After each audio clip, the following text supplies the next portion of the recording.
Kung nalock ang inyong account dahil sa maraming wrong login attempt, good news kasi pwede na natin tong ma-unlock through online.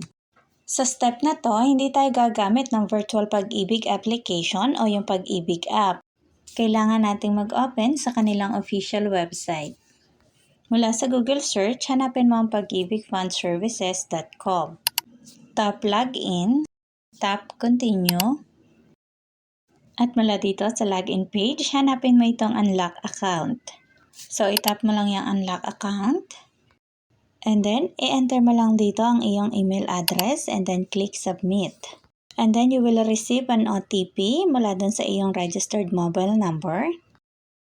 Kailangan mo lang siyang i-fill out dito. So, ganito yung sample na text message mula sa Pag-ibig.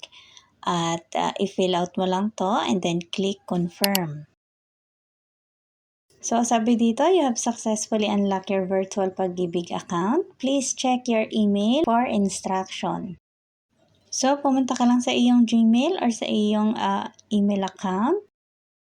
Ganito naman yung sample email na mula sa Pag-ibig. Andyan yung ating temporary password. So, i-take note nyo lang yan at kapag okay na, itap mo tong click here. Dito, i-enter mo ang iyong email address.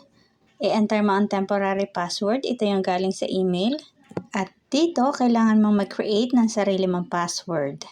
Sa paggawa ng password, kailangan it combines with small letter, capital letter, at least one number, at special character. Tip lang, gumamit ka ng password na secure pero madali mong matandaan. So, ulitin mo lang siya sa confirm box at kapag okay na, i-click mo na yung submit. At kapag okay ang ating request, ganito yung inyong mababasa. Password reset successful. You can now log in to Virtual Pag-ibig. Ngayon, pwede ka na mag-login gamit ang inyong email account at new password. So, ganun lang kabilis ang pag-unlock ng inyong account. At kung halimbawa naman hindi kayo makareceive ng email, try nyong i-check yung spam or yung mga junk folder. Pero kung hindi pa din, pwede kayong tumawag sa Pag-ibig hotline o mag-visit na lang sa pinakamalapit na Pag-ibig branch. So, short video lang to at sana natulungan ko kayo.